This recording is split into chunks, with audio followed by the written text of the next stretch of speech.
In Portland, an exhausted veterinary technician discovered devastating family betrayal.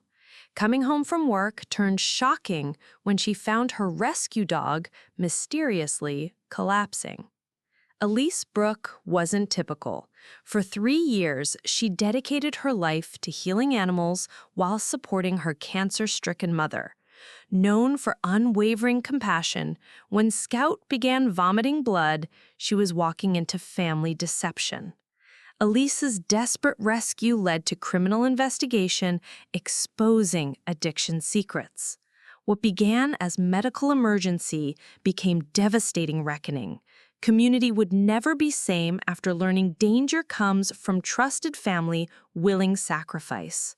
Before we jump back in, tell us where you're tuning in from, and if this story touches you, make sure you're subscribed because tomorrow I've saved something extra special for you.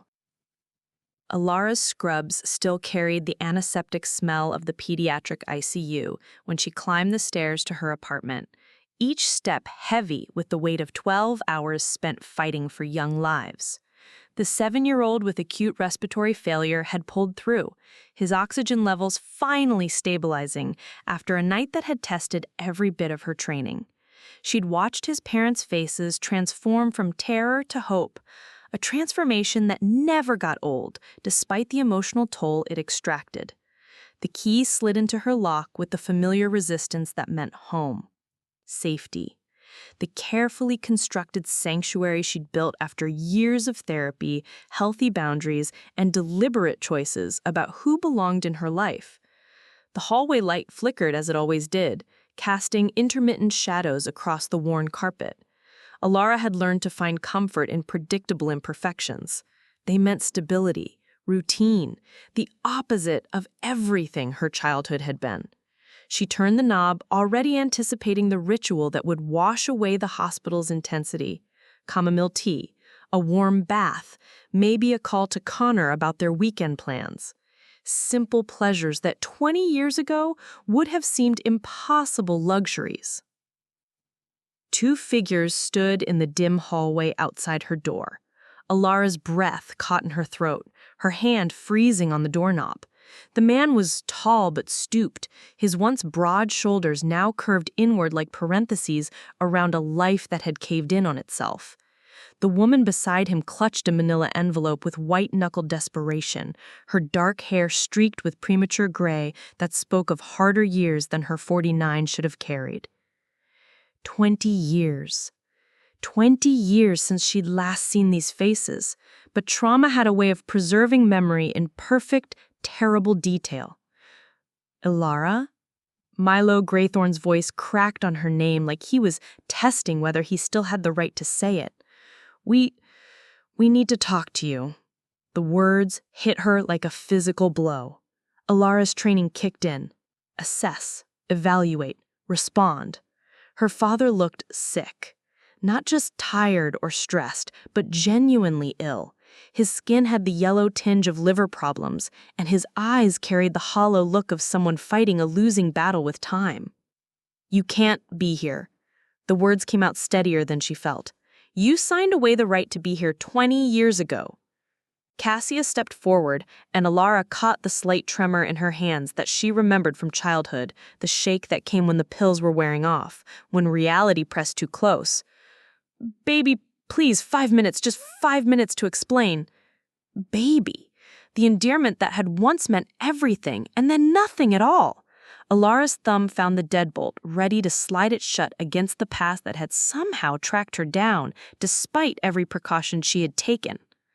But something in Milo's posture stopped her, the way he was leaning against the doorframe, not from arrogance, but from necessity.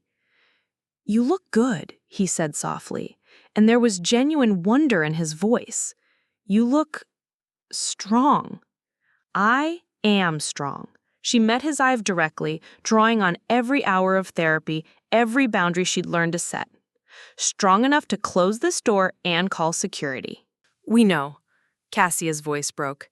We know you don't owe us anything. We know we have no right to ask, but Milo is dying, and there's something about your grandmother Grace that you need to know. Grace. The name hit Alara like a punch to the chest. She had scattered memories of her paternal grandmother, Christmas visits that stopped abruptly when she was 6, a woman with kind eyes who always smelled like lavender, and disapproval in equal measure. Grace died 5 years ago, Milo said, seeing recognition flicker across Alara's face. But she left you something. Something that could... He swayed slightly, catching himself against the wall. Alara's medical training overrode her emotional defenses. When did you last eat? We've been driving for 6 hours, Cassia said. We didn't want to stop. Didn't want to lose our nerve. Against every instinct screaming at her to protect the life she'd built, Alara stepped aside. 5 minutes. They moved into her apartment like ghosts materializing in a place they didn't belong. Milo's eyes swept the space. The bookshelves filled with medical texts and novels, the photographs of her and Connor, her and June, her graduating nursing school. A life lived without them, lived better without them. You became a nurse, Cassia whispered, touching the stethoscope Alara had left on her kitchen counter. You always wanted to help things that were hurt. Don't. Alara's voice carried 20 years of controlled anger. Don't pretend you remember what I wanted. You were too high to remember anything. The words landed like slaps, and Cassia flinched back. But Milo nodded slowly, accepting the blow as deserved. You're right.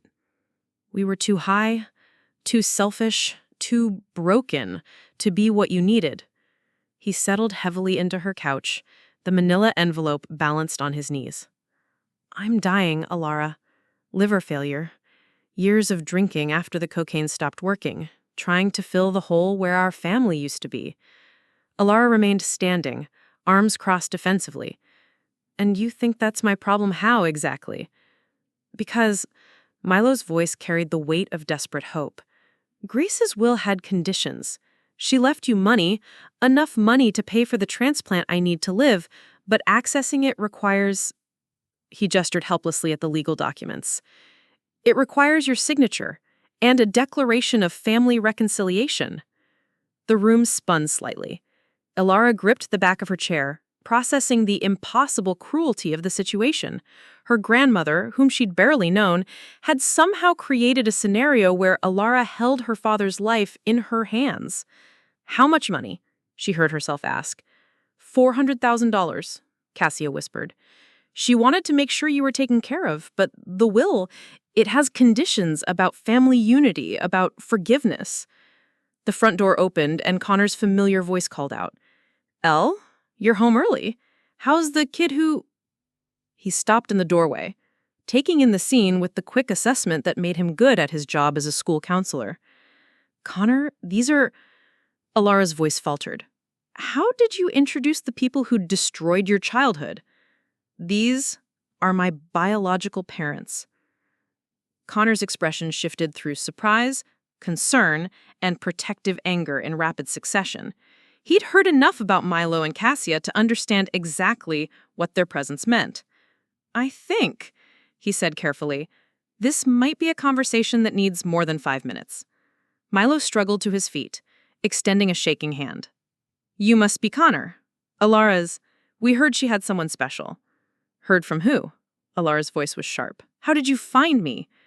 Hospital records, Cassie admitted. When Grace died, we hired a private investigator. We've known where you were for 2 years, but we didn't have the courage to approach you until you needed something. Connor finished quietly. The truth hung in the air like a toxic cloud. They'd known where she was, known she'd built a life, known she was happy, and they'd stayed away until desperation drove her to her door. Alara looked at her father, really looked at him. The yellowing skin, the swollen abdomen, the careful way he moved, like every breath was effort. Her medical training cataloged the symptoms automatically. End-stage liver disease, maybe 6 months without intervention.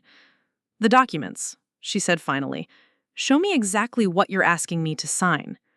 Milo's hands shook as he opened the envelope, spreading papers across her coffee table like a toxic offering. Legal language dense as fog, but certain phrases jumped out. Reconciliation of family unit, declaration of restored parental relationship, emotional and financial support obligations. They weren't just asking for her signature. Sensitive, I guess. Quick to feel guilty about things that weren't her fault. After our father died, she seemed to think she was responsible for taking care of everyone. Elise's voice remained steady, but her hands trembled slightly. I thought I was protecting her by not asking too many questions when she needed money. I see now that I was enabling her instead. Did you trust the defendant with Scout? Completely. Amanda helped me choose him at the shelter.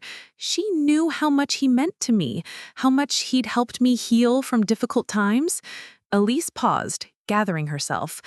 I never imagined she could hurt him.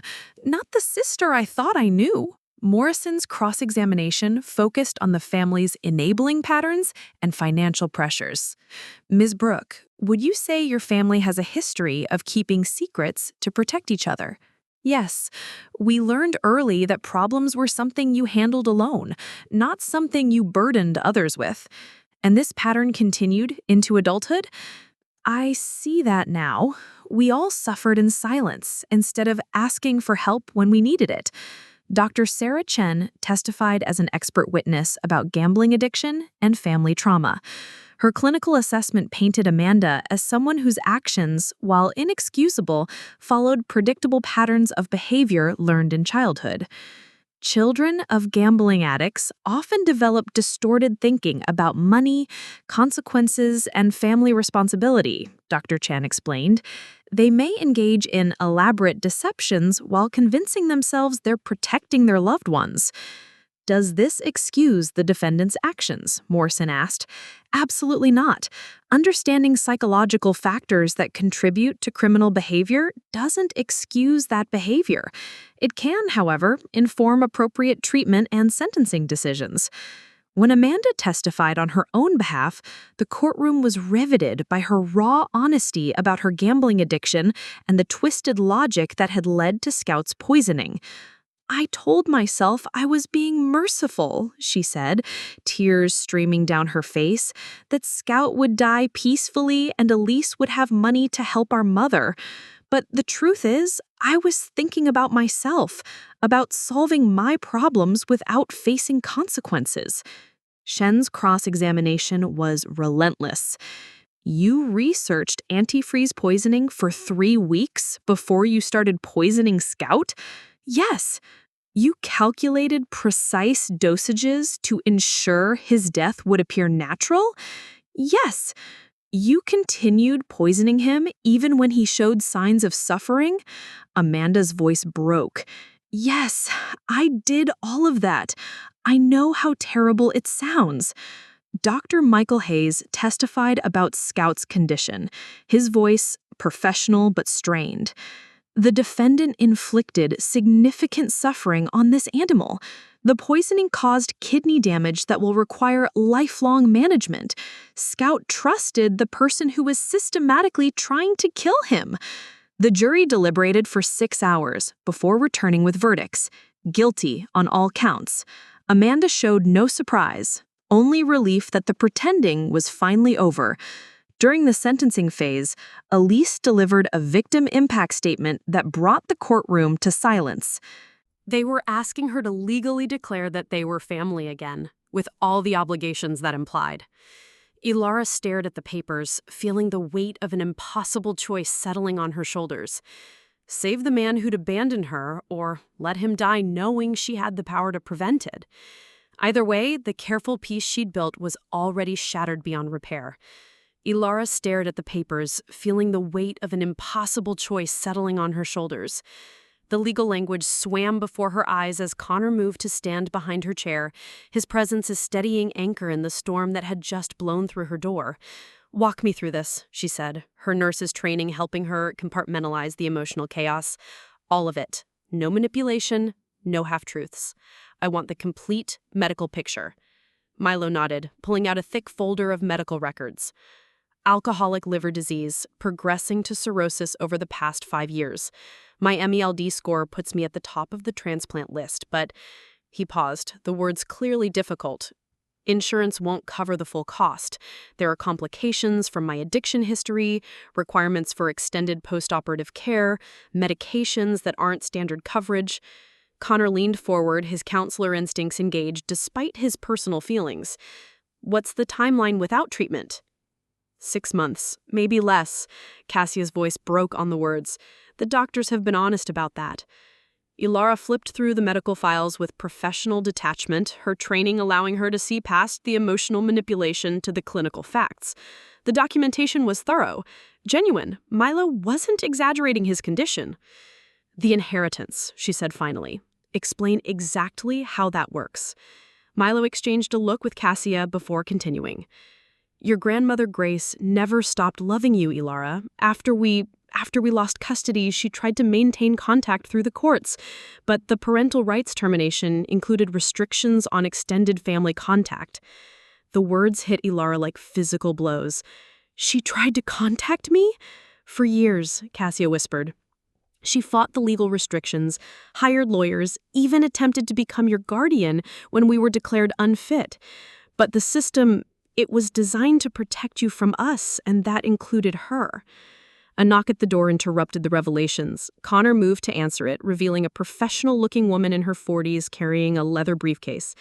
Miss Rodriguez? Milo struggled to his feet. Thank you for coming so late. Emma Rodriguez stepped into the apartment, her expression carefully neutral as she assessed the scene. Vaymont. Her gaze settled on Ilara with gentle professionalism. You must be Ilara. I'm the attorney handling your grandmother's estate. Ilara's mind reeled. You knew I existed? You've known where I was? I've been the executor of Grace Vaymont's will for 5 years, Emma said, settling into the chair Connor offered. Your grandmother was very specific about the conditions under which you could be contacted about your inheritance, which were... Emma opened her briefcase, withdrawing a sealed envelope. That your biological parents would face a life-threatening situation that the inheritance could resolve, and that they would be the ones to initiate contact with you. The manipulation felt breathtaking in its scope. Even in death, Grace had orchestrated this moment, this impossible choice. She was protecting you, Emma continued, seeing Ilara's expression. Grace understood that her son and daughter-in-law had caused you tremendous harm, but she also believed that people could change, that addiction wasn't a moral failing, but a disease that could be treated. Cassia pulled out a worn leather journal, her hands shaking as she opened it. She wrote to you. Every birthday, every Christmas, every major milestone she could track through public records. Your high school graduation, nursing school acceptance, your first job at the hospital. Ilara took the journal with trembling fingers, flipping through pages of elegant handwriting. Letters never sent, love never expressed, a grandmother's devotion preserved in ink and heartbreak. My dearest Ilara, one entry read, today you graduated nursing school. I saw the announcement in the local paper. You chose to heal others, just like I always knew you would. I'm so proud of the woman you've become, despite everything my son put you through. She tracked my life? Ilara whispered. From a distance, Emma confirmed. She never violated the court orders, never attempted direct contact, but she loved you, and she wanted to ensure you'd be provided for while also hoping that someday circumstances might allow for family healing. Connor's hand found Ilara's shoulder. What exactly are the conditions of the inheritance? Emma pulled out the official documents. $400,000, held in trust. To access the funds, Ilara must sign a declaration stating that she acknowledges Milo Graythorne and Cassia Vaymont as her parents, that she's willing to maintain ongoing family contact, and that she'll provide reasonable emotional and financial support during Milo's medical treatment. Ongoing contact, Ilara repeated. Define reasonable support. The language is deliberately vague, Emma admitted, but typically it would mean accepting them as family members with the accompanying obligations, holiday contact, emergency assistance, involvement in major life decisions. the scope of what they were asking Ilara fully. Not just money for a medical procedure, but a legal binding that would tie her to these people for the rest of their lives. "There's something else," Milo said quietly. "We've been sober, Ilara. I've been clean for 3 years, Cassia for 2. We've been in treatment, attending meetings, working with counselors. We know it doesn't erase what we did to you, but we're not the same people who abandoned you." "Show me," Ilara said flatly. Cassia produced another folder. Meeting attendance records, therapy session notes, medical documentation of their sobriety. The evidence was comprehensive, suggesting genuine commitment to recovery rather than a desperate performance for Ilara's benefit. "The addiction counselor wants to meet with you," Milo added, "to verify our progress, to help you understand what recovery looks like, what guarantees exist." "No guarantees," Connor said quietly. "Addiction doesn't work that way." "No," Milo agreed. "No guarantees. Just 2 people who've spent 3 years learning to live with the knowledge that we destroyed our family, trying to become people worthy of asking for forgiveness we probably don't deserve." Emma closed her briefcase. "I'll give you time to consider everything. But Ilara, I want you to understand, this inheritance exists whether you sign or not. If you choose not to help, the money will remain in trust until your death, then go to charity. Your grandmother's final gift to you was the choice itself." As the attorney prepared to leave, she paused at the door.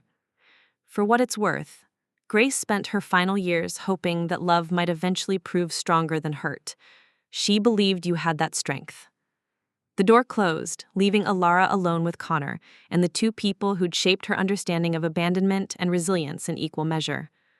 The weight of choice pressed down on her shoulders like a lead blanket, heavy with the knowledge that whatever she decided would define not just Milo's future, but her own understanding of who she was and what she owed to the blood that had both created and betrayed her. The weight of choice pressed down on her shoulders like a lead blanket as silence filled the apartment. Milo and Cassia sat frozen on her couch, afraid to move or speak, while Connor's protective presence radiated tension behind her chair. The legal documents spread across her coffee table seemed to pulse with their own malevolent energy. "I need to go," Ilara said suddenly, her voice brittle as autumn leaves. I can't think here." She grabbed her keys and jacket, Connor following her toward the door. "Where?" he asked quietly. "June's." The name came out like a prayer, like salvation. "We'll wait," Milo said desperately. "However long you need, we'll wait." Ilara paused in her doorway, looking back at the people who'd given her life and then nearly destroyed it. "Don't touch anything. Don't make yourselves comfortable. You're not welcome here. You're just temporarily tolerated." The drive to June Kestrel's house passed in a blur of Portland's late evening traffic. Connor drove while Ilara stared out the passenger window, watching normal families in their normal homes, living their normal lives unburdened by impossible moral dilemmas. June's craftsman bungalow glowed with warm light, its wraparound porch lined with the same hanging plants that had greeted Ilara 14 years ago when she'd arrived as a damaged 16-year-old girl who'd been through 6 foster placements in 8 years. The house still smelled like cinnamon and safety. June opened the door before they could knock, her silver hair caught in a messy bun and reading glasses hanging from a chain around her neck. At 58, she moved with the economical grace of someone who'd spent decades managing crisis situations. "Ilara, sweetheart." June's arms opened automatically, and Ilara fell into them like a child, despite being nearly 30 years old. "Connor called while you were driving over. Come in, both of you." The living room was exactly as Ilara remembered.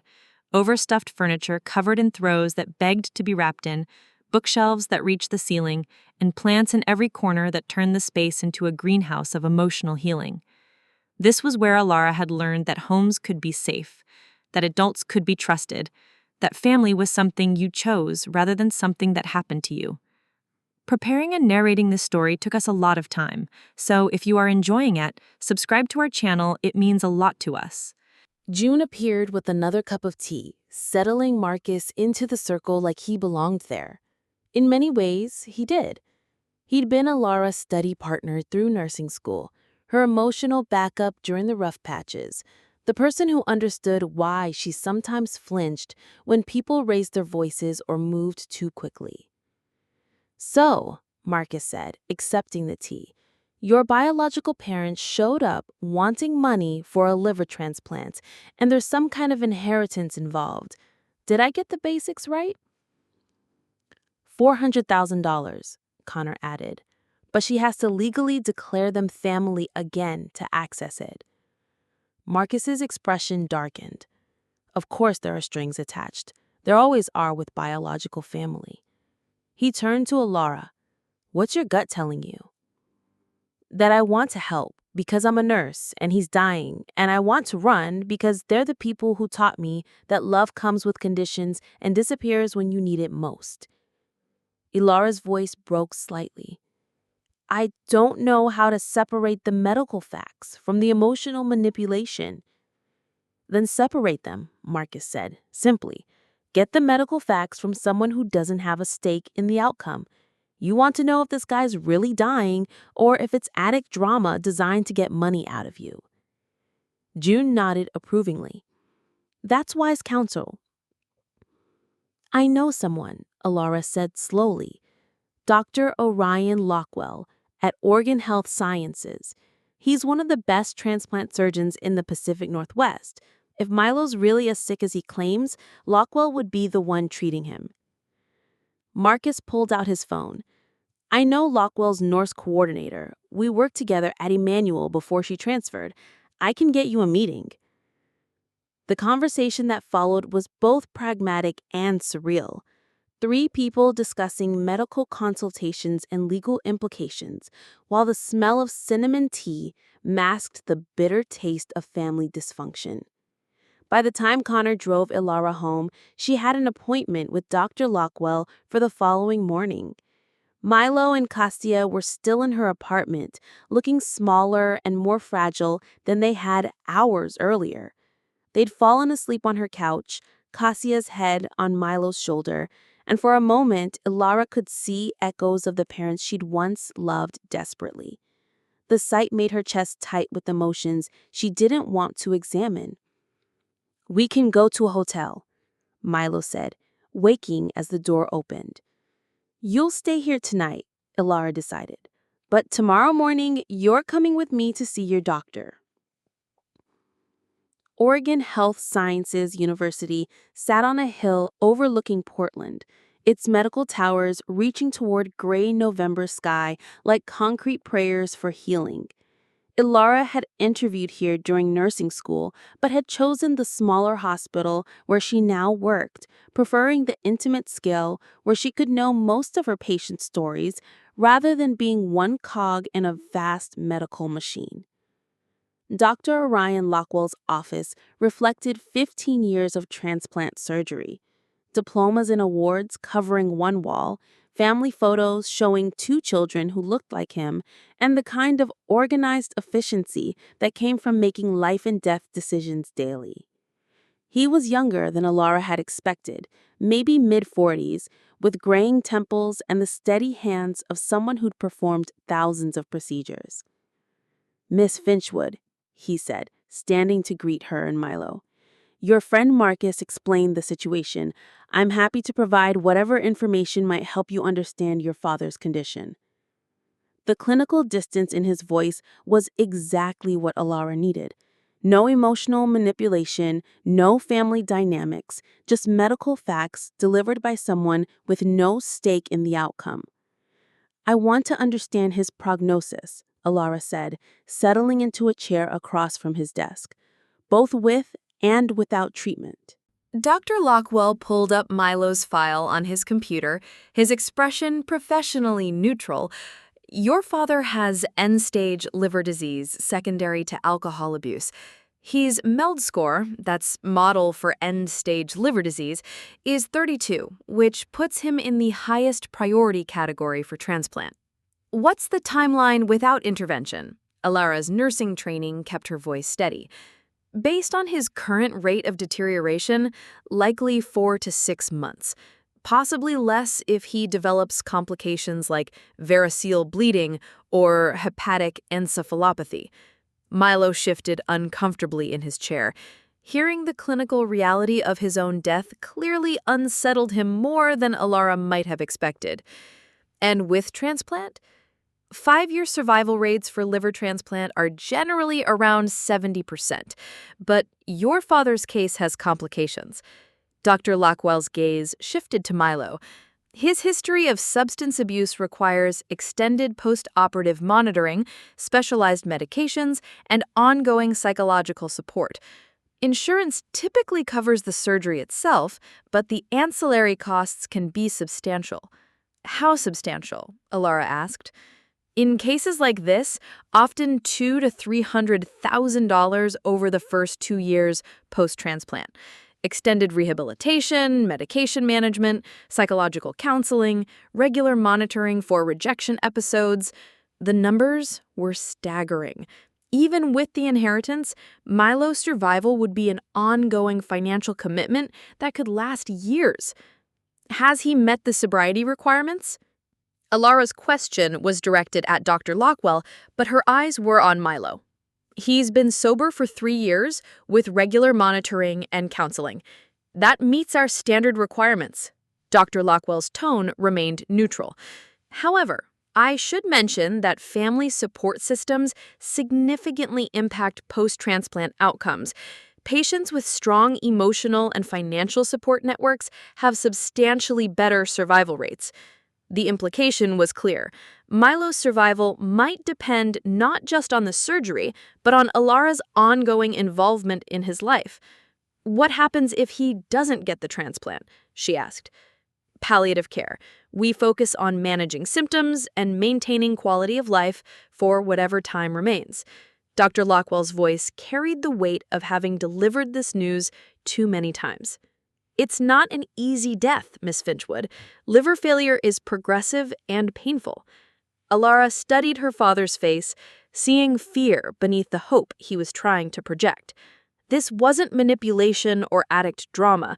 This was a man facing his own mortality and hoping that the daughter he'd abandoned might have enough compassion left to save his life. I need to see his complete medical records, she said finally. Everything. Toxicology reports, psychological evaluations, compliance documentation. If I'm going to make this decision, I need all the facts. Dr. Lockwell nodded approvingly. I can have those prepared for you by this afternoon. And, Miss Finchwood— For what it's worth, your father has been compliant with every requirement we've set. Whatever happened in the past, he's taken his recovery seriously.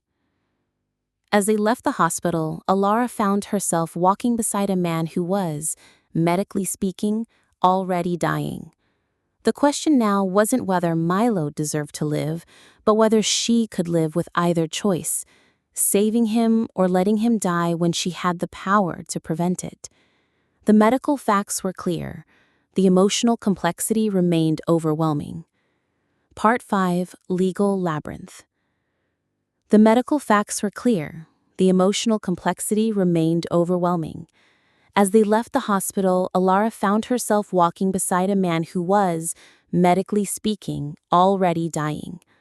The silence between them stretched through the elevator ride, across the lobby and into the parking garage where Connor waited with the car. "How did it go?" Connor asked, studying both their faces. "He's telling the truth," Alara said quietly, sliding into the passenger seat. "About the timeline, the prognosis, all of it." Milo climbed carefully into the back seat, his movements showing the careful precision of someone managing pain. "Dr. Lockwell said you could have the complete medical files by this afternoon." Emma Rodriguez's law office occupied the 3rd floor of a historic brick building in downtown Portland, the kind of place that suggested old money and careful planning rather than the flashy presentations of personal injury lawyers. The waiting room smelled like leather and the particular mustiness of legal documents stored for decades.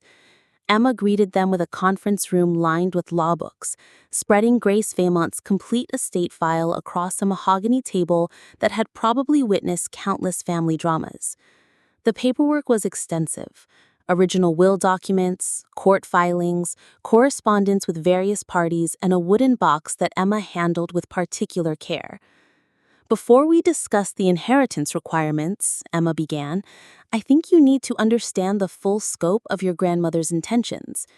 She opened the wooden box, revealing bundles of letters tied with ribbon, photographs, and what appeared to be legal research spanning years. Alara's hands trembled as she picked up the first bundle of letters. Each envelope was addressed to her in Grace's elegant handwriting, postmarked but never sent.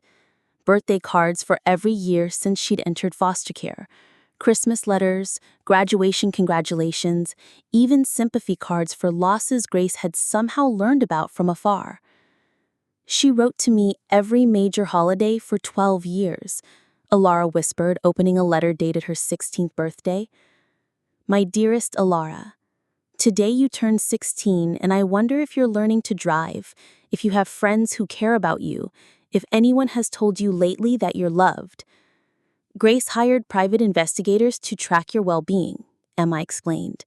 Nothing intrusive, just enough to know you were safe, thriving, making good choices. She was incredibly proud when you were accepted to nursing school. Connor leaned forward, protective anger evident in his voice. If she loved Alara so much, why didn't she fight harder for custody when Milo and Cassia lost their rights? Emma pulled out a thick folder of legal documents. She did fight. For 3 years, she spent enormous amounts of money trying to gain custody or visitation rights. But the court records from your parents' termination case paint a very disturbing picture. She spread court transcripts across the table, and Alara felt her chest tighten as she read clinical descriptions of neglect, abandonment, and endangerment that reduced her childhood trauma to legal bullet points. The judge ruled that contact with any member of the Graythorne family could be detrimental to your psychological recovery, Emma continued. Grace was legally prohibited from any contact until you reached majority. But I was 18 10 years ago, Alara protested. Why didn't she contact me then? She tried. Emma produced another folder.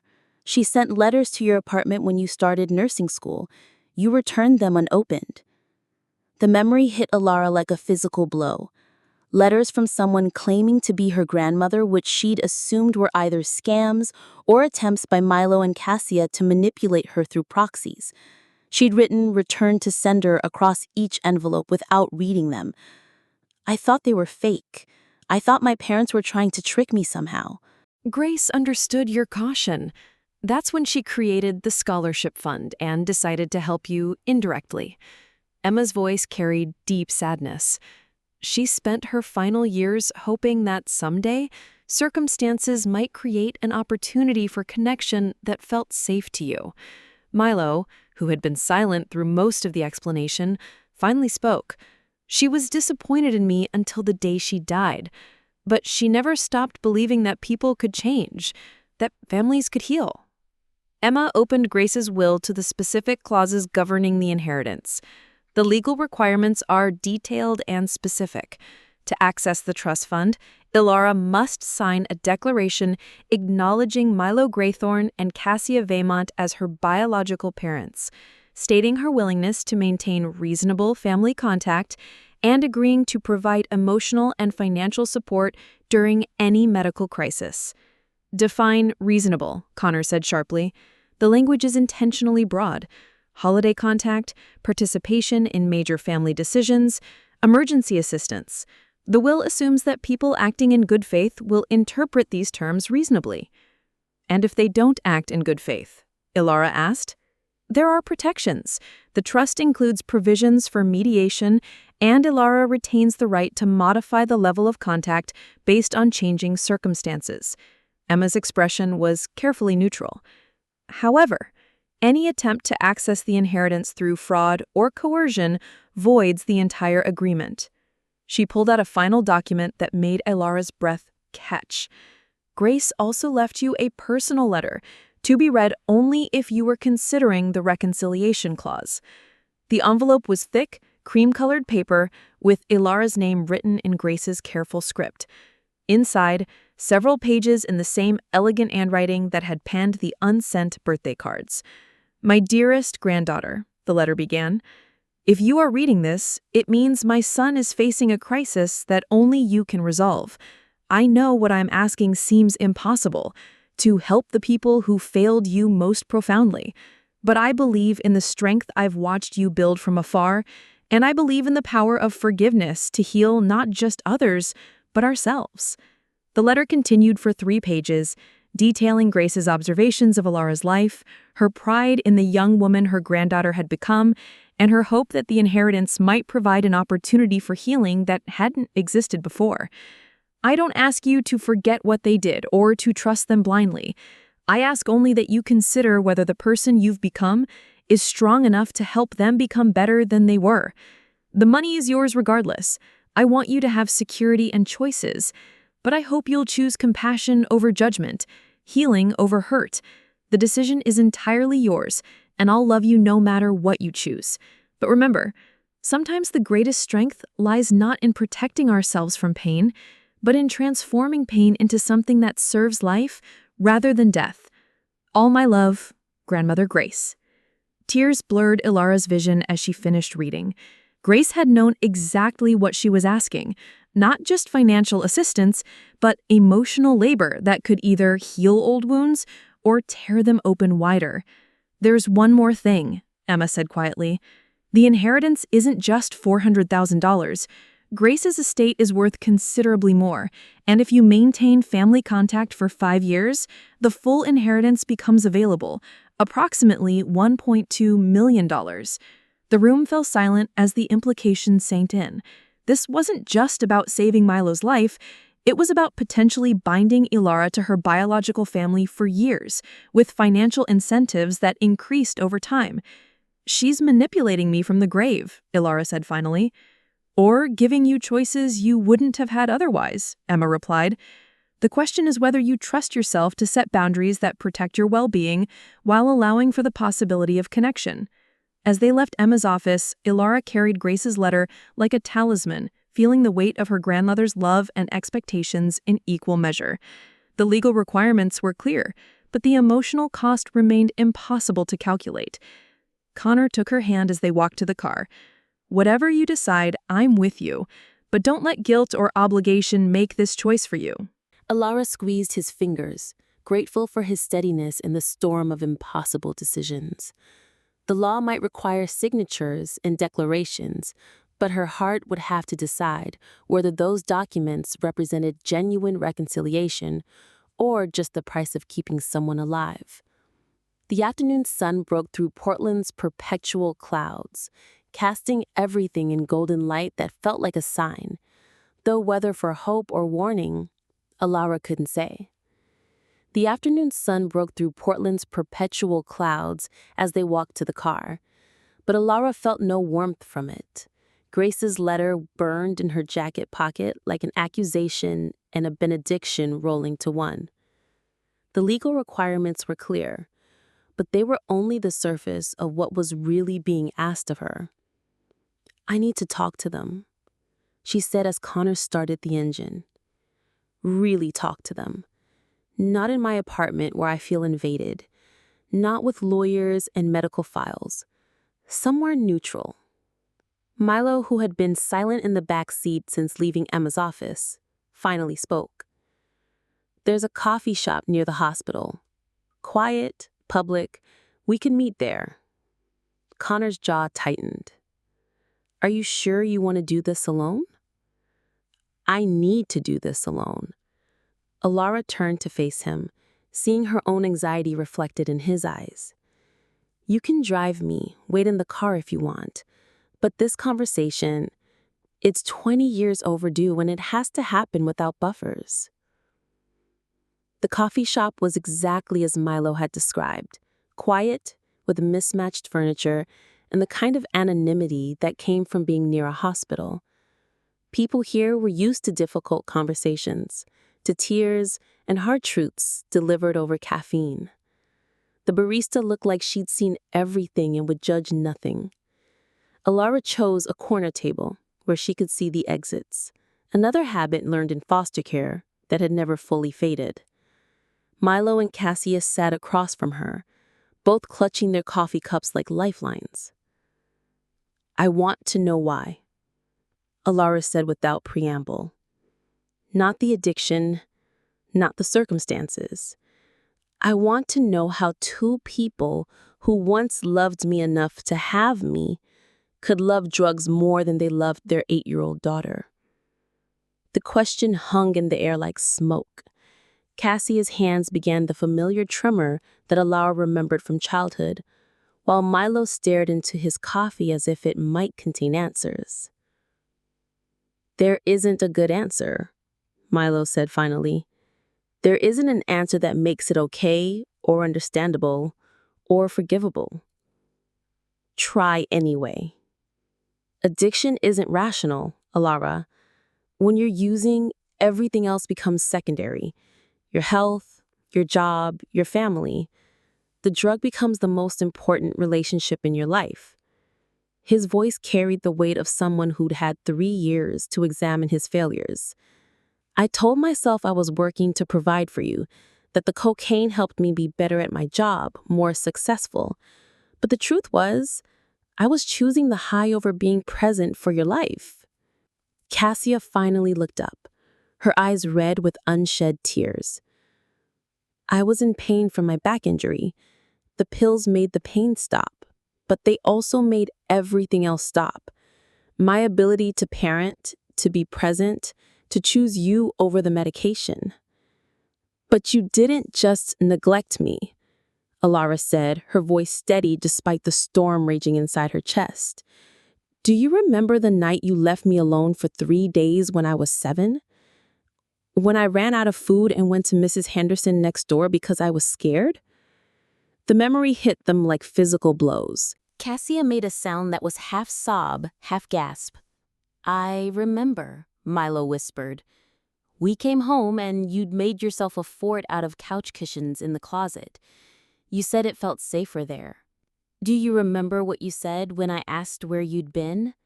Cassia's voice broke. "I said we'd been taking care of important business, that you were old enough to take care of yourself for a few days." "I was 7. The words came out sharp as shattered glass. 7 years old, and you made me believe that needing my parents was somehow weakness, that I was being selfish for wanting you to come home." "We were at a casino," Milo said quietly, "in Vancouver. I'd convinced myself that if I could just win big enough, I could pay off the drug debts and everything would be fine. We lost track of time, lost track of everything except the tables and the cocaine and the pills." The confession landed like a stone in still water, creating ripples of understanding that spread through decades of Alara's carefully constructed narratives about her childhood. "How many other times?" she asked. "Too many," Cassia whispered. "Alara, I can't undo what we did. I can't give you back the childhood we stole. But I need you to know that we remember all of it. Every failure, every time we chose our addictions over you. It's what we live with now. Is that supposed to make me feel better? That you remember traumatizing me?" "No," Milo said firmly. "It's supposed to let you know that we're not the same people who abandoned you, the people who left you alone for 3 days, who missed your school plays and forgot your birthday and made you feel like you weren't worth staying sober for. Those people don't exist anymore." "People don't just stop existing," Alara shot back. "They're still you, the same minds that made those choices, the same hands that packed suitcases and walked away from me." "You're right." Cassia's voice carried a steadiness that surprised Alara. "We're the same people, but we're also different people. 3 years of sobriety, therapy, making amends to people we hurt, learning to live with guilt that never goes away, that changes you." "Show me," Alara demanded. "Don't tell me you've changed. Show me." Milo pulled out his phone, scrolling through what appeared to be a sobriety app. 1,095 days clean. I go to meetings twice a week, work with a sponsor, volunteer at a treatment center for people starting recovery. Cassia produced a worn notebook. I write to you every day. Letters I never send, but they help me remember who I hurt and why staying sober matters. She opened it to reveal pages of handwriting. Yesterday, I wrote about wondering if you ever learned to ride a bike, because I was too high to teach you. Last week, I wrote about missing your first day of school because I was in detox. I'd tell them they didn't know their abusers anything. Right. So why is it different because they share your DNA? Ilara was quiet, processing the bluntness of his question. Because they're dying. Because I have the power to save a life. Ilara, you're a pediatric nurse. You save lives every day. Do you take financial responsibility for every sick kid who comes through your unit? That's different. Is it? Or is it that you've been conditioned to believe that blood relation creates obligations that don't exist in any other relationship? Connor leaned forward, his expression troubled. Marcus, you don't think she should help them at all? I think Ilara should do whatever protects her mental health and honors the life she's built, Marcus replied. But I also think 20 years in foster care taught both of us that family is a word people use to justify all kinds of manipulation. The conversation continued for another 20 minutes, Marcus playing devil's advocate to every argument Ilara made for reconciliation. By the time they hung up, she felt more confused than ever, but also clearer about the stakes involved. He's not wrong about the manipulation, about the way family obligation gets weaponized, but he's also never watched someone die when you could have prevented it. Connor's voice was careful, measured.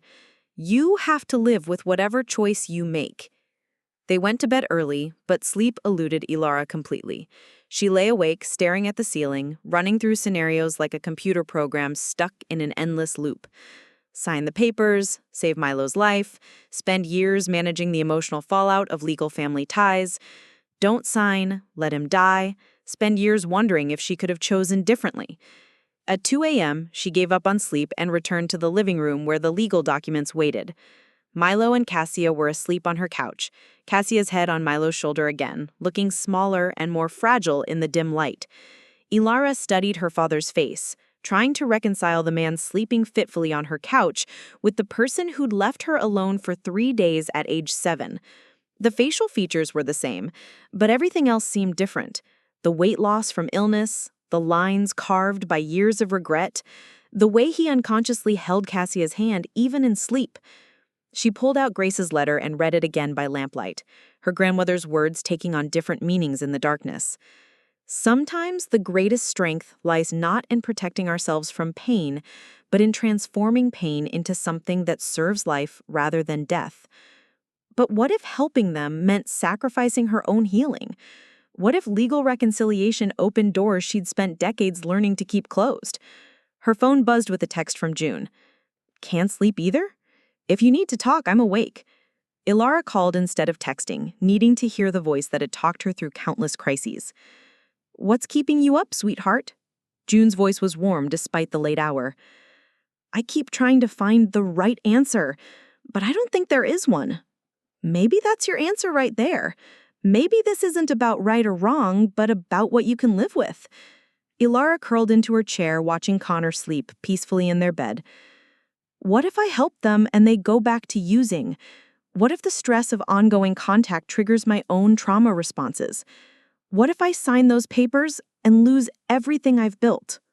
And what if you don't, and regret becomes another kind of prison? June's response was gentle but unflinching. Ilara, you've spent years building strength and boundaries. Trust that those things don't disappear just because you choose compassion. But legal reconciliation means ongoing obligation. It's not just saving his life, it's potentially binding myself to them for years. Legal documents are just paper, honey. Your real power lies in how you choose to interpret and honor them. You get to define what family contact means, what support looks like, what boundaries exist. After they hung up, Ilara sat in the darkness with Grace's letter in one hand and the inheritance documents in the other. The weight of choice felt crushing, but beneath it, she could feel something else. The recognition that she was strong enough to handle whatever consequences came from either decision. She thought about the child she'd been, desperate for parents who chose her over everything else. She thought about the woman she'd become, capable of choosing herself while still having room for compassion. Most importantly, She thought about the kind of person she wanted to be when facing impossible moral complexity. As dawn broke over Portland, painting her apartment in soft gray light, Elara realized that Marcus was both right and wrong. She didn't owe Milo and Cassia anything because of shared genetics, but she might choose to help them anyway, not out of obligation, but out of her own values and understanding of who she wanted to be. The decision wasn't about them anymore. It was about her, about whether she was strong enough to extend grace without losing herself, whether she could transform old pain into conscious choice. She looked at the legal documents one more time, then at the sleeping figures on her couch. Whatever she decided, it would be her choice, made from a place of strength rather than guilt or manipulation. For the first time in days, that felt like enough. Elara sat in the growing dawn light, watching Milo and Cassia sleep on her couch, and felt something shift inside her chest. Not forgiveness, not obligation, but a kind of clarity that came from claiming her own power in an impossible situation. She made coffee quietly, the familiar ritual grounding her as she organized her thoughts. By the time Connor emerged from the bedroom, rubbing sleep from his eyes, she had filled 3 pages with notes written in the precise handwriting that had gotten her through nursing school. "You look different," he observed, studying her face with the careful attention of someone who'd learned to read her moods. "I feel different. Like I remember who I am outside of this crisis." She handed him a cup of coffee, noting how his shoulders relaxed slightly at her tone. "I think I know what I want to do." Milo stirred on the couch, followed by Cassia, both of them blinking in the morning light with the disorientation of people who'd fallen asleep in unfamiliar places. For a moment, watching them struggle to orient themselves, Elara felt a flash of the old protective instinct that had made her such a good nurse. The desire to ease confusion and provide comfort. The feeling surprised her with its gentleness. "We need to talk," she announced, settling into her chair with the notebook in her lap. "All of us. But this time, I'm setting the terms." Something in her voice made all of them sit up straighter. This wasn't the overwhelmed young woman who'd been ambushed by ghosts from her past. This was someone who'd found her footing and intended to keep it. "I've spent 3 days trying to figure out the right choice," Elara began, her voice steady. "But there is no right choice here. There's only the choice I can live with and the terms under which I'm willing to make it." Milo and Cassia exchanged glances, hope and fear warring in their expressions. "I might be willing to sign the inheritance documents." And Cassia made a small sound that might have been relief. "But if I do, it happens on my terms, with my boundaries, and with conditions that protect my well-being above everything else." "Anything," Milo said quickly. "Whatever you need. Don't agree to anything until you hear what I'm actually asking for." Elara's tone was firm. "Because once you agree, I expect you to honor every condition, no matter how difficult it becomes." She opened her notebook, referring to the list she'd compiled in the early morning hours. "And what if you don't, and regret becomes another kind of prison?" June's response was gentle but unflinching. "Elara, you've spent years building strength and boundaries. Trust that those things don't disappear just because you choose compassion."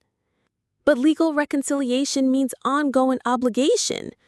It's not just saving his life, it's potentially binding myself to them for years." "Legal documents are just paper, honey. Your real power lies in how you choose to interpret and honor them. You get to define what family contact means, what support looks like, what boundaries exist." After they hung up, Ilara sat in the darkness with Grace's letter in one hand and the inheritance documents in the other. The weight of choice felt crushing, but beneath it, she could feel something else. The recognition that she was strong enough to handle whatever consequences came from either decision. She thought about the child she'd been, desperate for parents who chose her over everything else. She thought about the woman she'd become, capable of choosing herself while still having room for compassion. Most importantly, she thought about the kind of person she wanted to be when facing impossible moral complexity. As dawn broke over Portland, painting her apartment in soft gray light, Ilara realized that Marcus was both right and wrong. She didn't owe Milo and Cassia anything because of shared genetics, but she might choose to help them anyway, not out of obligation, but out of her own values and understanding of who she wanted to be. The decision wasn't about them anymore. It was about her, about whether she was strong enough to extend grace without losing herself, whether she could transform old pain into conscious choice. She looked at the legal documents one more time, then at the sleeping figures on her couch. Whatever she decided, it would be her choice, made from a place of strength rather than guilt or manipulation. For the first time in days, that felt like enough. Ilara sat in the growing dawn light, watching Milo and Cassia sleep on her couch, and felt something shift inside her chest. Not forgiveness, not obligation, but a kind of clarity that came from claiming her own power in an impossible situation. She made coffee quietly, the familiar ritual grounding her as she organized her thoughts. By the time Connor emerged from the bedroom, rubbing sleep from his eyes, she had filled 3 pages with notes written in the precise handwriting that had gotten her through nursing school. "You look different," he observed, studying her face with the careful attention of someone who'd learned to read her moods. "I feel different. Like I remember who I am outside of this crisis." She handed him a cup of coffee, noting how his shoulders relaxed slightly at her tone. "I think I know what I want to do." Milo stirred on the couch, followed by Cassia, both of them blinking in the morning light with the disorientation of people who'd fallen asleep in unfamiliar places. For a moment, watching them struggle to orient themselves, Ilara felt a flash of the old protective instinct that had made her such a good nurse. The desire to ease confusion and provide comfort. The feeling surprised her with its gentleness. "We need to talk," she announced, settling into her chair with the notebook in her lap. "All of us. But this time, I'm setting the terms." Something in her voice made all of them sit up straighter. This wasn't the overwhelmed young woman who'd been ambushed by ghosts from her past. This was someone who'd found her footing and intended to keep it. "I've spent 3 days trying to figure out the right choice," Ilara began, her voice steady. "But there is no right choice here. There's only the choice I can live with and the terms under which I'm willing to make it." Milo and Cassia exchanged glances, hope and fear warring in their expressions. "I might be willing to sign the inheritance documents." And Cassia made a small sound that might have been relief. "But if I do, it happens on my terms, with my boundaries, and with conditions that protect my well-being above everything else." "Anything," Milo said quickly.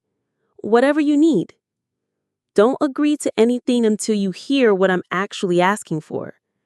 Ilara's tone was firm.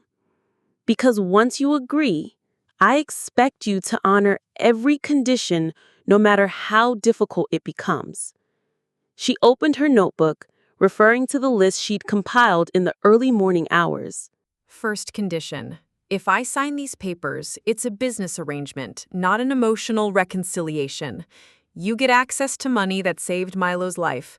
I get the legal protection of defined boundaries and the knowledge that I chose compassion over vindictiveness. But signing doesn't mean I forgive you, and it doesn't mean we're a happy family." Connor shifted slightly in his chair, and Ilara could feel his protective attention even as he remained silent. Second condition. All three of us enter family therapy with a counselor who specializes in addiction and abandonment trauma, not just until Milo's surgery, but for a minimum of 2 years. The sessions happen on my schedule, with a therapist I approve of, and if either of you misses sessions or refuses to engage honestly, the arrangement ends. Cassia's hands began their familiar tremor, but she nodded. "Okay, that's reasonable." Third condition. You both continue your own individual therapy and addiction treatment programs. Any relapse, any return to substance use, and I withdraw all support immediately. I won't enable addiction recovery from the sidelines while you gamble with your sobriety. "We understand," Milo said quietly. Fourth condition. Contact happens on my terms, when I'm ready for it, in ways that feel safe to me. That means no showing up at my apartment unannounced, no contacting my friends or coworkers, no trying to insert yourselves into my existing relationships. If I need space for weeks or months, you respect that without guilt trips or manipulation. Ilara paused, studying their faces. They looked overwhelmed but not resistant, which was more encouraging than she'd expected. Fifth condition. You both write detailed letters acknowledging the specific ways you hurt me and taking responsibility for the trauma you caused. Not general apologies about being bad parents, but specific accountability for specific incidents. These letters get reviewed in therapy, and you have to demonstrate that you understand the impact of your choices on my development. The room was quiet, except for the sound of Cassia's labored breathing. This wasn't forgiveness or reconciliation. It was accountability on a level they'd probably never confronted. Sixth condition. The inheritance money gets managed by a financial advisor I choose with clear accounting for how it's spent. This isn't a blank check for ongoing financial support. It's specifically for Milo's medical treatment and recovery. And finally, Ilara said, closing her notebook, if at any point I determine that this arrangement is damaging my mental health or interfering with my ability to function, I can terminate all contact immediately. No arguments, no negotiations, no attempts to convince me otherwise. The silence that followed felt charged with possibility and fear in equal measure. These aren't requests, they're requirements, and they're non-negotiable. If you can't agree to all of them right now, then we end this conversation and you find another way to handle Milo's medical needs. Milo looked at Cassia, then back at Ilara. Can we have a few minutes to discuss this?" "No," Ilara's response was immediate. "You've had 20 years to think about what you'd be willing to do to earn a place in my life. Either you're ready to commit to real accountability or you're not." Connor reached over and squeezed her hand briefly, a silent show of support that strengthened her resolve. "Yes," Cassia said suddenly, her voice breaking. "Yes to all of it, whatever you need, whatever it takes." Milo nodded slowly. "I agree. To everything. Thank you for giving us a chance we don't deserve." Ilara felt something settle in her chest. Not peace exactly, but the satisfaction of having claimed her power in a situation designed to make her feel powerless. "Then we call Emma Rodriguez this afternoon and schedule the signing. But understand this, I'm not saving your life out of love or forgiveness. I'm making a choice about who I want to be when faced with other people's desperation. Don't confuse my compassion with absolution." As she spoke the words, Ilara realized they were true. This wasn't about them anymore. It was about her own values, her own understanding of strength and mercy, her own definition of the person she wanted to be. For the first time since they'd appeared at her door, she felt like herself again. The power of setting terms, of claiming agency in a situation designed to make her feel powerless, had restored something fundamental that Ilara hadn't even realized she'd lost. Emma Rodriguez's office felt different this time. Less like a place where Alara was being manipulated by legal documents, and more like a space where she was choosing to exercise her own authority. June had driven with them, her presence a reminder that chosen family could coexist with biological obligation. Connor sat beside Alara, his quiet support a steady anchor in the storm of emotions swirling through the room. "I've reviewed your conditions," Emma said, spreading revised documents across the conference table. "They're legally sound and actually quite protective of your interests. Your grandmother would have approved of your thoroughness." Milo and Cassius sat across from them, both looking smaller than they had even that morning. The weight of Alara's conditions seemed to have settled on their shoulders like a physical burden. The recognition that salvation came with accountability they'd never been forced to confront. "The revised documents include all your requirements," Emma continued. "Mandatory therapy, defined boundaries around contact, financial oversight of medical expenses, and clear termination clauses that allow you to withdraw support if your conditions aren't met." Alara studied the papers, her nursing training helping her parse the legal language with clinical detachment. These weren't the manipulative documents Grace had originally crafted.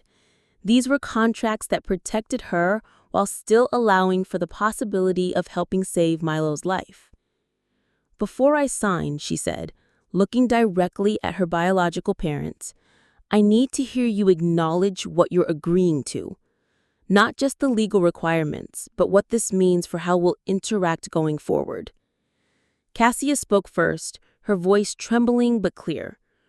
"We're agreeing to earn any relationship we might have with you through therapy, accountability, and respect for your boundaries. We understand that signing these papers doesn't make us a family. It gives us the opportunity to learn whether family is even possible." Milo nodded slowly. "We're agreeing that your well-being comes first, always. That if continuing contact hurts you in any way, we step back without argument. And we're agreeing to do the hard work of understanding how our choices damaged you, even if that process is painful for us." "Most importantly," Cassia added, meeting Alara's eyes for the first time since the conversation began, "we're agreeing that we owe you this level of accountability, not the other way around. You don't owe us forgiveness or love or even tolerance beyond what you're willing to give." The acknowledgement hit something deep in Alara's chest.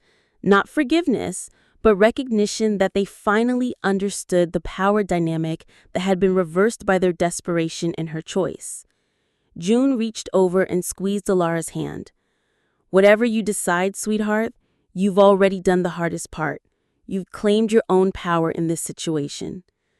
Alara picked up the pen, feeling its weight like she was about to sign a treaty that would reshape the geography of her emotional life.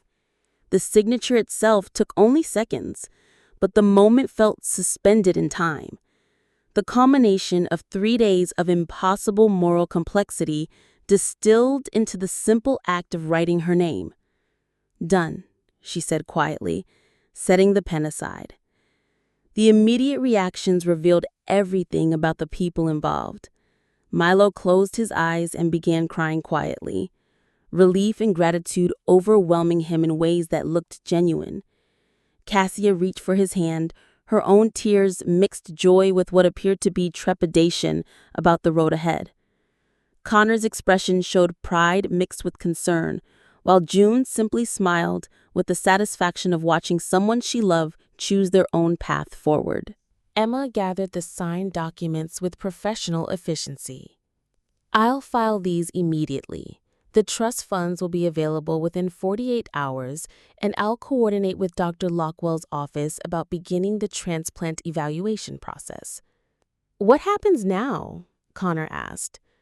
Alara looked at Milo and Cassia, seeing them clearly for perhaps the first time since they'd appeared at her door. Not as the omnipotent parents who'd once held her entire world in their hands. Not as the villains who destroyed her childhood, but as flawed people facing the consequences of their choices while hoping for grace they knew they didn't deserve. Now we find out if you meant what you said about accountability, she replied. I'll set up the first therapy appointment for next week. You'll both attend, and we'll start the real work of determining whether any kind of relationship is possible. And Milo's surgery? Cassia asked. Happens as soon as Dr. Lockwell clears him for the procedure. The money will cover all the medical expenses, the rehabilitation, the ongoing care. Ilara's voice carried the precision of someone who'd made peace with complexity. But understand this. I'm not doing this because I love you or forgive you. I'm doing this because I can, and because the person I want to be extends compassion even when it's not deserved. As they prepared to leave Emma's office, Milo struggled to his feet and approached Ilara cautiously. Would it be okay if I hugged you? The request caught her off guard. For a moment, she was 8 years old again, desperate for physical affection from parents who were too high to provide it. Then she was 28, a woman who'd learned to set boundaries while still choosing kindness. Yes, she said quietly, but make it count. It might be the only one you get for a very long time. The hug was awkward, tentative, charged with 20 years of absence and the possibility of something different moving forward. Milo smelled like hospital antiseptic and the particular exhaustion of chronic illness, but also like the faint cologne she remembered from her earliest childhood memories. Thank you, he whispered against her hair, for choosing to be bigger than what we did to you. As they separated, Ilara realized she felt lighter, not because the burden had been lifted, but because she'd chosen how to carry it. The signature on those documents represented not capitulation to guilt or manipulation, but the conscious choice to transform old pain into deliberate compassion. Walking out of Emma's office with Connor's hand in hers and June's proud smile warming her back, Ilara understood that she'd done more than save Milo's life. She'd proven to herself that she was strong enough to help others without losing herself, wise enough to extend grace while maintaining boundaries, and brave enough to risk controlled vulnerability for the possibility of healing. The real work would begin now. Therapy sessions, medical procedures, the slow and difficult process of determining whether people who'd failed her most profoundly could learn to be worthy of the chance she'd given them. But for the moment, walking into Portland's afternoon sunshine, Ilara felt the deep satisfaction of having made a choice that honored both her values and her boundaries, a choice that was entirely, unequivocally her own.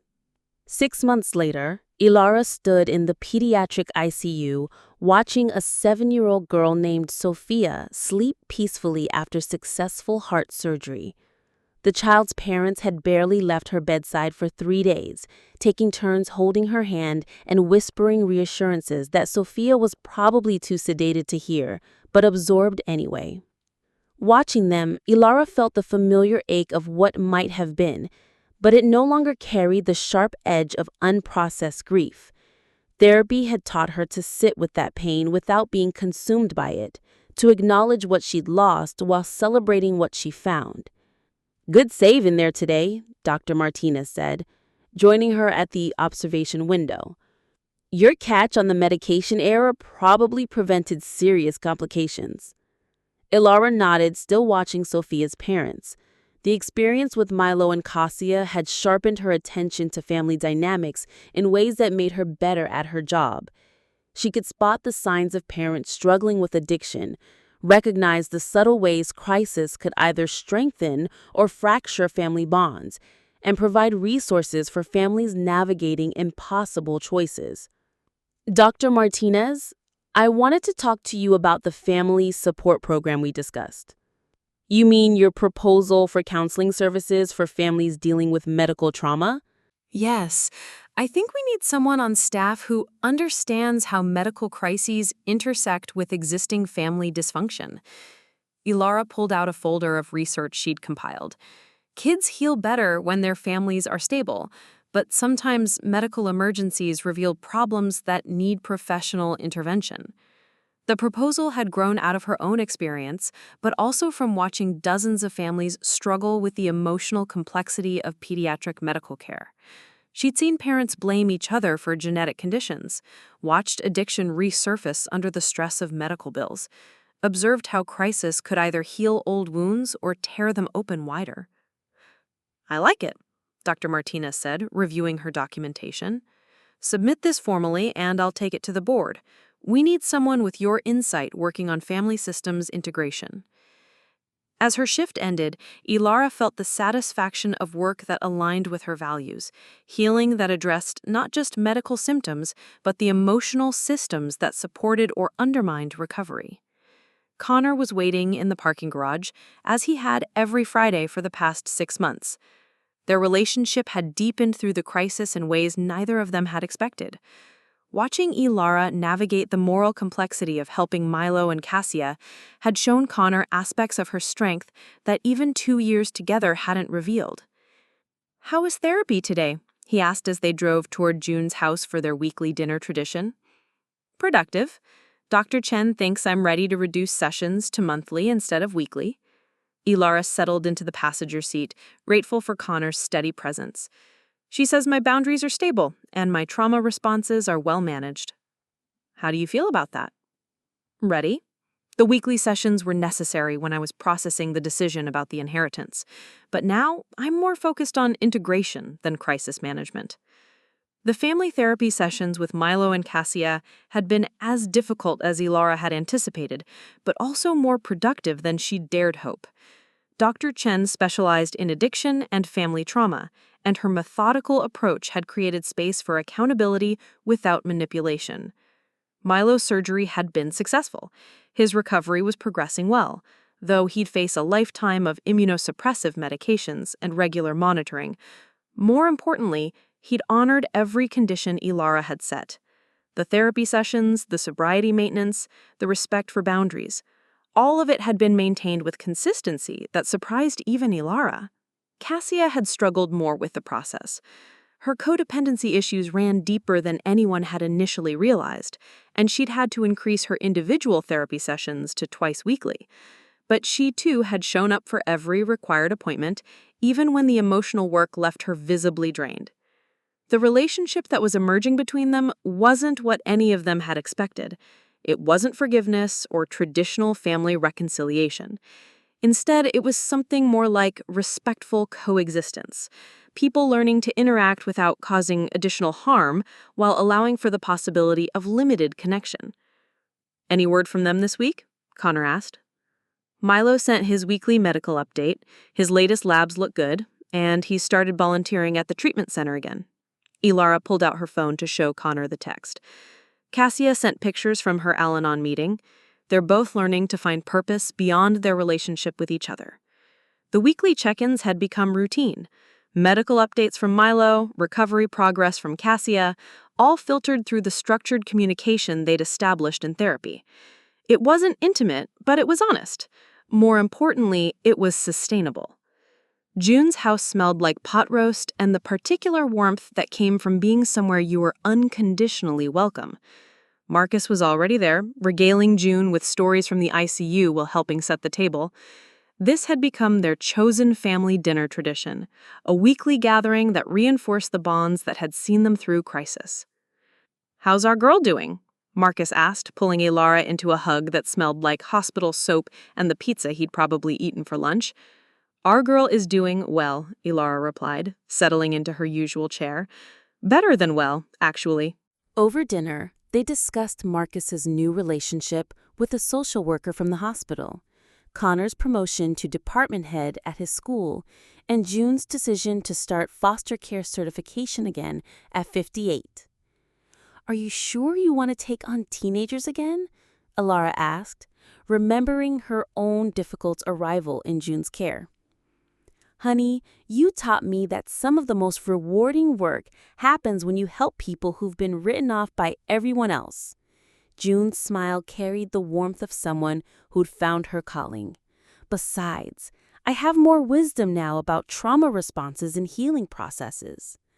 As the evening wound down, Ilara found herself in June's garden, surrounded by the lavender and rosemary that had always meant safety to her.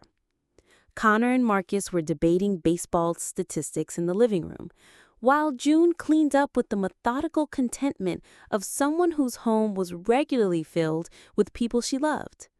Her phone buzzed with a text from Cassia. 6 months sober today. Thank you for believing recovery was possible even when we didn't. Ilara stared at the message, feeling the complex mixture of pride and caution that had become her default response to communication from her biological parents. They were doing the work, showing up for therapy, maintaining sobriety, respecting boundaries, following through on their commitments. But she'd learned that consistency over months was different from consistency over years, and she remained appropriately guarded about long-term expectations. She typed back, "Congratulations, that's significant progress." The response was warm enough to acknowledge their effort without promising more emotional intimacy than she was prepared to offer. Dr. Chen had helped her craft a communication style that was neither cold nor falsely encouraging. Honest appreciation for their efforts without premature trust. As Kana drove them home, Ilara reflected on how much had changed since that evening 6 months ago when ghosts had appeared at her door.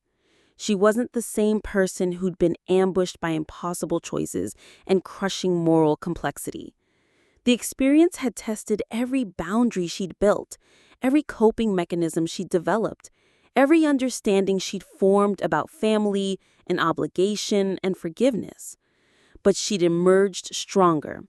Not because the experience had been easy or because everything had worked out perfectly, but because she'd proven to herself that she could navigate moral complexity without losing her center.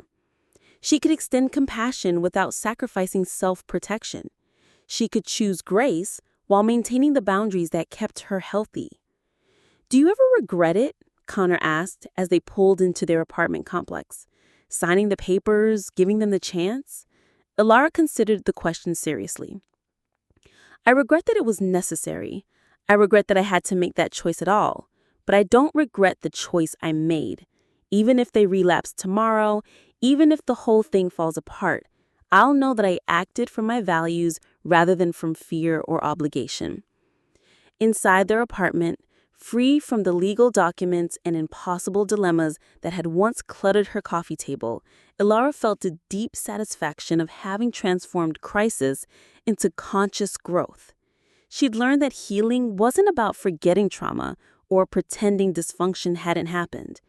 It was about integrating difficult experiences into a life lived with intention and boundaries, and the hard-won wisdom that came from choosing compassion without sacrificing strength. The future remained uncertain. Milo's health would always be fragile, Cassia's recovery would require ongoing vigilance, and the relationship between them would probably never resemble anything traditionally described as family. But Ilara had learned that uncertainty didn't equal powerlessness, and that she was strong enough to navigate whatever complexities arose from her choice to help people who'd once failed her most profoundly. As she prepared for bed beside Connor, Ilara realized that grace, real grace, wasn't about pretending harm hadn't happened or trusting people who hadn't earned trust.